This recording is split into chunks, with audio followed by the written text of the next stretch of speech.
అనే నేను శాసనము ద్వారా నిర్మితమైన భారత రాజ్యాంగం పట్ల నిజమైన విశ్వాసం విధేయత చూపుతానని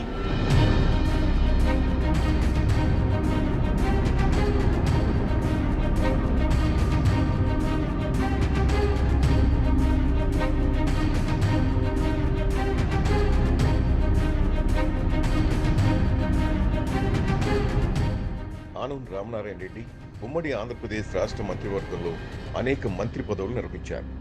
ప్రస్తుతం ఆత్మకూరు అసెంబ్లీ నియోజకవర్గం నుంచి శాసనసభ సభ్యుడిగా ఎన్నికయ్యారు.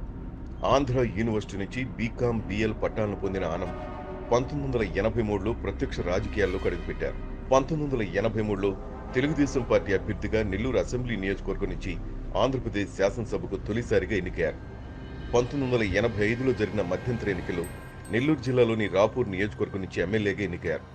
ఎన్టీ రామారావు మంత్రివర్గంలో రోడ్లు భవనాల శాఖ మంత్రిగా పనిచేశారు. 1991లో కాంగ్రెస్ పార్టీలో చేరిన రామనారాయణ రెడ్డి 1999 ఎన్నికల్లో రాపూర్ నియోజకవర్గం నుంచి పోటీ చేసి ఎన్నికయ్యారు.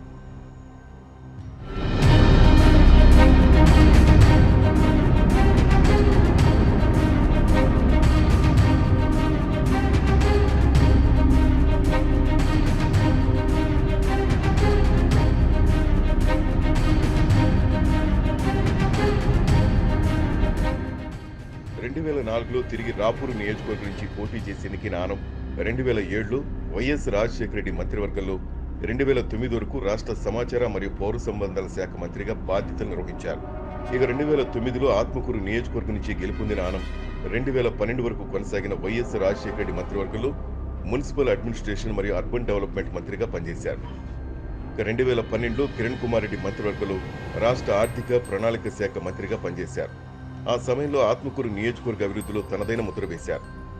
అనంతరం చోటు చేసుకున్న రాజకీయ పరిణామాల నేపథ్యంలో 2016లో తన సోదరుడు ఆనం వివేకానంద రెడ్డితో కలిసి తెలుగుదేశం పార్టీలో చేరారు. 2018లో తెలుగుదేశం పార్టీని వీడి వైఎస్ జగన్మోహన్ రెడ్డి సమక్షంలో వైఎస్ఆర్ కాంగ్రెస్ పార్టీలో చేరి 2019 ఎన్నికల్లో వెంకటగిరి నియోజకవర్గం నుంచి విజయం సాధించారు.